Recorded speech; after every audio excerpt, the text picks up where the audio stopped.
নমস্কার, আমি সৃজা। সালটা 1836, মানে বুঝতেই পারছেন সেই সময় ব্রিটিশ শাসন চলছে ভারতবর্ষে, মানে কোম্পানির শাসন, ইস্ট ইন্ডিয়া কোম্পানির শাসন। তো ব্রিটিশরা মনে করেছিল যে ভারতবর্ষের যারা চিকিৎসক রয়েছেন তাদেরকে আরো আধুনিক চিকিৎসা বিজ্ঞানের সঙ্গে পরিচিত করতে হবে। আসলে সেই সময় ব্রিটিশ আমলে সব ব্যবচ্ছেদ ভারতবর্ষে করা হতো না। তো ব্রিটিশরা মনে করেছিল যে এই যে সব ব্যবচ্ছেদ যেটা ভারতবর্ষে করা হয় না, ভারতবর্ষের চিকিৎসকরা শিখতে পারেন না, সেটা যদি তাদেরকে শেখানো যায় তাহলে ভারতবর্ষ চিকিৎসা বিজ্ঞানে অনেক বেশি উন্নত হবে, ভারতবর্ষের চিকিৎসা বিজ্ঞান, চিকিৎসা শাস্ত্র অনেক বেশি উন্নত হবে। তো সেই মতো গোটা ভারতবর্ষ জুড়ে সব ব্যবচ্ছেদ করার একটা আয়োজন করা হয় ব্রিটিশ সরকারের পক্ষ থেকে, বা কোম্পানির শাসন চলছিল ব্রিটিশদের পক্ষ থেকে। কিন্তু সেই সময় ভারতীয় যে সংস্কৃতি, সেই সংস্কৃতি অনুযায়ী কেউই খুব একটা, মানে কোনো চিকিৎসকই খুব একটা এগিয়ে আসতে চাননি এই সব ব্যবচ্ছেদের ক্ষেত্রে। কিন্তু কলকাতায় মধুসূদন গুপ্ত, তিনি জাতে বৈদ্য ছিলেন, সংস্কৃত কলেজের ছাত্র ছিলেন এবং আয়ুর্বেদ চিকিৎসা শাস্ত্রে পণ্ডিত ছিলেন। তো তিনি প্রথম বলেন যে তিনি এই সব ব্যবচ্ছেদ করতে রাজি রয়েছেন, এবং সেই মতন 1836 সালের অক্টোবর মাসে কলকাতা মেডিকেল কলেজে প্রথম সব ব্যবচ্ছেদের ঘটনা ঘটে। কিন্তু এই যে সব ব্যবচ্ছেদের ঘটনাটা বলছি আমি, সেটা এত সহজে হয়নি। তার কারণ হচ্ছে হিন্দুত্ববাদীদের উৎপাত। সেই সময় হিন্দুত্ববাদীরা এই সব ব্যবচ্ছেদের যে ঘটনা আর কি, সব ব্যবচ্ছেদ যেটা করা হচ্ছিল মেডিকেল কলেজে, তো তারা সেই মেডিকেল কলেজের গেটে পৌঁছে যায়। রীতিমতন মেডিকেল কলেজের গেট আটকে প্রহরীদের দিয়ে ঠেকিয়ে রাখতে হয় হিন্দুত্ববাদীদের, এমনকি মেডিকেল কলেজের সামনে তোপ দাগা হয়েছিল এই হিন্দুত্ববাদীদের আটকাতে।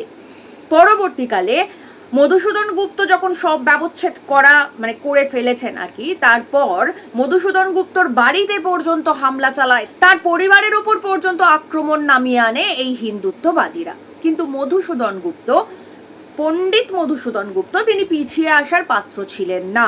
তিনি এই হিন্দুত্ববাদীদের সনাতনী সংস্কৃতি থেকে সুশ্রুতের উদাহরণ নিয়ে আসেন। এবার এই সুশ্রুত বা চরক, এনারাই হচ্ছেন চিকিৎসা বিজ্ঞানের আদি পুরুষ। তো এই চরক, সুশ্রুত, তাদের আমলে সব ব্যবচ্ছেদ হতো, এবং এই চরকের কাছে যে শল্য চিকিৎসা, সেই শল্য চিকিৎসার বেশ কিছু সরঞ্জাম পাওয়া গিয়েছিল, এরকম নিদর্শনও ছিল। তো হিন্দুত্ববাদীদের সেই সমস্ত প্রমাণ মধুসূদন গুপ্ত দেখান। তারপরে গিয়ে ব্রিটিশ সরকারের মাধ্যমে সেই পরিস্থিতিটা সামলে যায়। এখন বিষয়টা হচ্ছে যে এই যে ভারতবর্ষের সব ব্যবচ্ছেদ, এই সব ব্যবচ্ছেদের ঘটনা চিকিৎসা শাস্ত্রের আদি পুরুষ, যেমন বললাম চরক, সুশ্রুত, এদের দ্বারা শুরু হয়েছিল। এমনকি এই যে সুশ্রুত সব ব্যবচ্ছেদ করেছিলেন বা চিকিৎসা শাস্ত্রের এত অগ্রগতি ঘটিয়েছিলেন, কিন্তু তারপরেও তাকে ব্রাহ্মণ্যবাদের কবলে পড়তে হয় বা হিন্দুত্ববাদীদের কবলে পড়তে হয়, কারণ সুশ্রুত ছিলেন অন্তজ শ্রেণীর মানুষ। এই চিকিৎসা শাস্ত্রের আদি পুরুষ সুশ্রুতের জীবনী নিয়ে বহুরূপী দীপদণ্ড নামে একটা নাটকও করেছে। সেই নাটক বহুবার উপস্থাপিত হয়েছে, আপনারা হয়তো অনেকে দেখেওছেন সেই নাটক। তো যাই হোক, এই চিকিৎসা শাস্ত্রের আদি পুরুষ চরক এবং সুশ্রুত, তারা চিকিৎসা বিজ্ঞানকে এগিয়ে নিয়ে যাওয়ার চেষ্টা করেছিলেন এবং সব ব্যবচ্ছেদ করেছিলেন। তার সমস্ত তথ্য প্রমাণ মধুসূদন গুপ্ত, যিনি ব্রিটিশ ভারতবর্ষে প্রথম সব ব্যবচ্ছেদ করেছিলেন 1836 সালে, তিনি হিন্দুত্ববাদীদের দেখিয়েছিলেন। কিন্তু এখন প্রশ্ন হচ্ছে, যদি চিকিৎসা শাস্ত্রের আদি পুরুষরাই সব ব্যবচ্ছেদ করেন, তাহলে পরবর্তীতে ভারতবর্ষে সব ব্যবচ্ছেদ বন্ধ হয়ে গিয়েছিল কেন? তার কারণ হচ্ছে, পরবর্তীতে যখন বৌদ্ধ ধর্মের প্লাবন আসে, তার পরবর্তীতে আমরা জানি শঙ্করাচার্যরা আসেন, মানে বৌদ্ধ ধর্মের প্লাবন আসে ভারতবর্ষে, এবং সেই বৌদ্ধ ধর্মের প্লাবনকে আটকাতে দক্ষিণ ভারত থেকে শঙ্করাচার্যরা আসেন। চিকিৎসা বিজ্ঞানের উন্নতি সেটার ঠিক বিপরীত দিকে দাঁড়িয়ে শুধুমাত্র কুসংস্কারের ভিত্তিতে এই সব ব্যবচ্ছেদ ভারতবর্ষ থেকে লুপ্ত করে দেয়, এই সব ব্যবচ্ছেদ ভারতবর্ষে বন্ধ করে দেয়, যেটারই আবার পুনঃপ্রতিষ্ঠা করতে চেয়েছিল ব্রিটিশরা, যে ঘটনাটা বললাম 1836 সালে। এবং এই যে সুশ্রুত, যেটা বললাম যে উনি চিকিৎসা শাস্ত্রের, চিকিৎসা বিজ্ঞানের এতটা উন্নতি করার পরেও কিন্তু ব্রাহ্মণ্যবাদের কাছে বা ব্রাহ্মণ শ্রেণীর কাছে বা উচ্চ জাতের কাছে, উচ্চ বর্ণের কাছে ওনাকে অত্যন্ত নিচু চোখে দেখা হতো। কারণ এক, উনি চিকিৎসা বিজ্ঞানের উন্নতি করতে চেয়েছেন, কারণ যে কোনো বৈজ্ঞানিক উন্নতি বা বৈজ্ঞানিক অগ্রগতি, সেটার বিরুদ্ধে সবসময় এই হিন্দুত্ববাদীরা থেকেছে। তো সেই কারণের জন্য একে অন্তজ শ্রেণী, তার উপরে আবার বিজ্ঞানের উন্নতি সাধন করছে, তাই সুশ্রুতকে সবসময় নিচু চোখে দেখা হয়েছে। সুশ্রুতকে সবসময় বিভিন্নভাবে আটকানোর চেষ্টা করেছিল সেই সময়কার হিন্দুত্ববাদী সমাজ, যা শঙ্করাচার্য কর্তৃক প্রতিষ্ঠিত হয়েছিল। এবং তারও আগে আমরা যদি দেবলোকের কাল্পনিক কাহিনী দেখি, সেখানেও আমরা দেখব যে অশ্বিনী কুমার, কারণ আমরা অশ্বিনী কুমার চিকিৎসা বিজ্ঞানের ক্ষেত্রে নাম শুনি, তো যদিও সেটা কাল্পনিক চরিত্র, কিন্তু এই যে অশ্বিনী কুমার, তারা দু ভাই ছিলেন, এই কারণের জন্য অশ্বিনী কুমার দয় লেখা থাকে অনেক সময়, এখনো পর্যন্ত অনেক হার্বাল প্রোডাক্টের ক্ষেত্রেও লেখা থাকে। তো এই যে অশ্বিনী কুমার, তিনিও কিন্তু এই চিকিৎসা বিজ্ঞানের উন্নতি করতে চেয়েছিলেন, তিনি ছিলেন দেবলোকের প্রথম চিকিৎসক। কিন্তু এই অশ্বিনী কুমারকেও দেবতারা অত্যন্ত হীন চোখে দেখতেন, এমনকি এতটাই হীন চোখে দেবতারা দেখতেন যে তাকে অমৃতের ভাগ পর্যন্ত দিতে চাননি। পরবর্তীতে দেবাদিদেব মহাদেবের হস্তক্ষেপে দেবতারা এই অশ্বিনী কুমারদের অমৃতের ভাগ দিতে বাধ্য হন। তাহলে এর থেকে আমরা কি বুঝলাম? এর থেকে আমরা বুঝলাম যে কাল্পনিক দেবলোক থেকে একেবারে বাস্তব জগতের ব্রিটিশ আমল সব সময় আমরা দেখেছি যে ব্রাহ্মণ্যবাদীরা, হিন্দুত্ববাদীরা সবসময় চিকিৎসা বিজ্ঞানের অগ্রগতির বিপরীতে দাঁড়িয়েছে কুসংস্কারের উপর ভিত্তি করে। সব ব্যবচ্ছেদ তারা করতে দিতে চায়নি এই কুসংস্কারের উপর ভিত্তি করে, যেটার বিরুদ্ধেই রুখে দাঁড়িয়েছিলেন এই মধুসূদন গুপ্তরা। তো এখন আমি কেন এই ইতিহাস জানাচ্ছি আপনাদেরকে? কারণ আজকে আমাদের এ রাজ্যের স্বাস্থ্যমন্ত্রী শরৎ দত্ত মুখোপাধ্যায়, তিনি নিজেও যথেষ্ট শিক্ষিত, মেডিকেল কলেজের পাস আউট এবং ভালো চিকিৎসক। তো সেই শরৎ দত্ত মুখোপাধ্যায় তিনি একটি স্টেটমেন্ট দিয়েছেন, যা দেখে গোটা রাজ্যের মানুষ একেবারে হতবাক হয়ে গেছেন।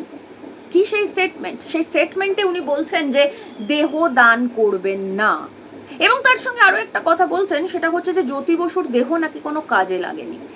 এখন বিষয়টা হচ্ছে যে জ্যোতি বসুর দেহ ঠিক কি কি কাজে লেগেছে সেটারও একটা হিসেব নিকেশ রয়েছে, কিন্তু শরৎ দত্ত মুখোপাধ্যায়ের মতন এরকম মেডিকেল কলেজ থেকে পাস আউট, এরকম শিক্ষিত একজন মানুষ, পেশায় চিকিৎসক, তিনি হঠাৎ করে দেহদানের বিরুদ্ধে কেন কথা বলছেন, দেহদানের বিপক্ষে কেন কথা বলছেন?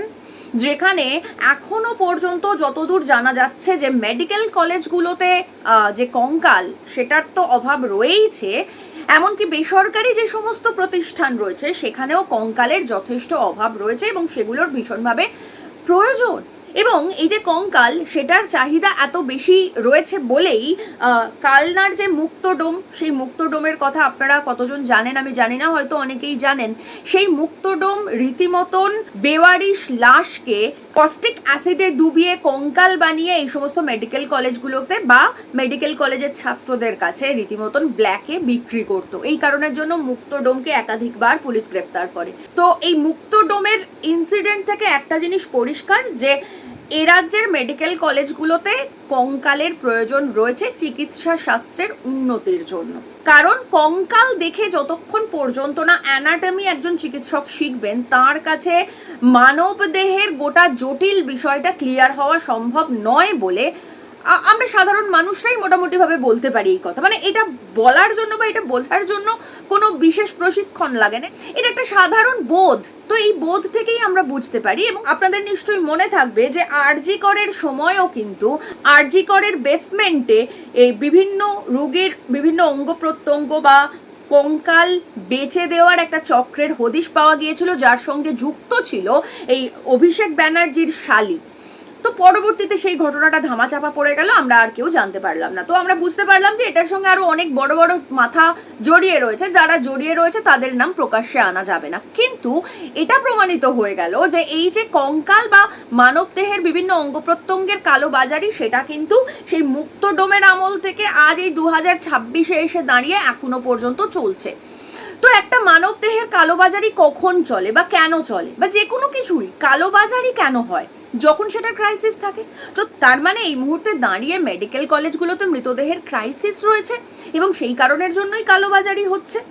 তো সেরকম একটা জায়গায় দাঁড়িয়ে শরৎ দত্ত মুখোপাধ্যায়, একজন দায়িত্বশীল মন্ত্রী এবং নিজেও চিকিৎসক উনি পেশায়, তিনি বলছেন যে দেহদান করবেন না। আর এটা থেকে আমাদের মনে প্রশ্ন জাগছে যে ঠিক যে কারণের জন্য দেবলোকে অশ্বিনী কুমারদের এত নিচু চোখে দেখা হতো, যে তাদেরকে অমৃতের ভাগ দিতে অস্বীকার করেছিলেন দেবতারা, কারণ অশ্বিনী কুমার চিকিৎসা শাস্ত্রে উন্নতি ঘটিয়েছিলেন বা চিকিৎসা বিজ্ঞানে উন্নতি ঘটাতে চেয়েছিলেন।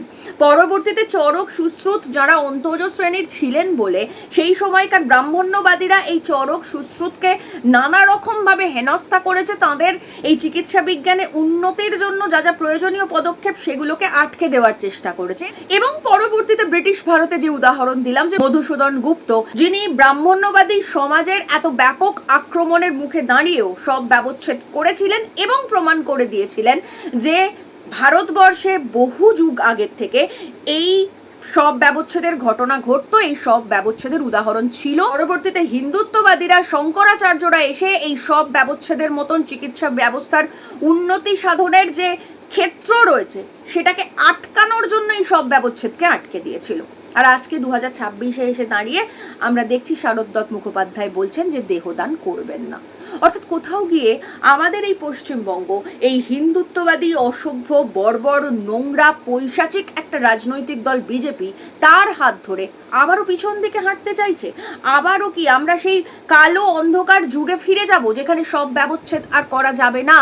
কারণ চিকিৎসা বিজ্ঞানের ঠিক বিপরীতে কুসংস্কারের মুখে দাঁড়িয়ে যেখানে সব ব্যবচ্ছেদকে খারাপ বলা হবে এবং সব ব্যবচ্ছেদকে আটকে দিয়ে চিকিৎসা বিজ্ঞানের উন্নতি সাধনকে আটকানো হবে, এবং তার ফলেই কি আমরা আবারও কি সেই দেবলোকের অশ্বিনী কুমার বা চিকিৎসা বিজ্ঞানের আদি পুরুষ সুশ্রুত চরক বা ব্রিটিশ ভারতের মধুসূদন গুপ্তদের আমলে ফিরে যাচ্ছি? আমরা কি তাহলে আবারও পিছন দিকে হাঁটছি? আমরা কি তাহলে আবারও আমাদের চিকিৎসা বিজ্ঞানের ক্ষেত্রে অন্ধকার যুগে পিছনে হাঁটছি? শারদ দত্ত মুখোপাধ্যায়ের এই দেহদানে বাধা দেওয়ার স্টেটমেন্ট দেখে অন্ততপক্ষে সেরকম আশঙ্কাই মনে যাচ্ছে।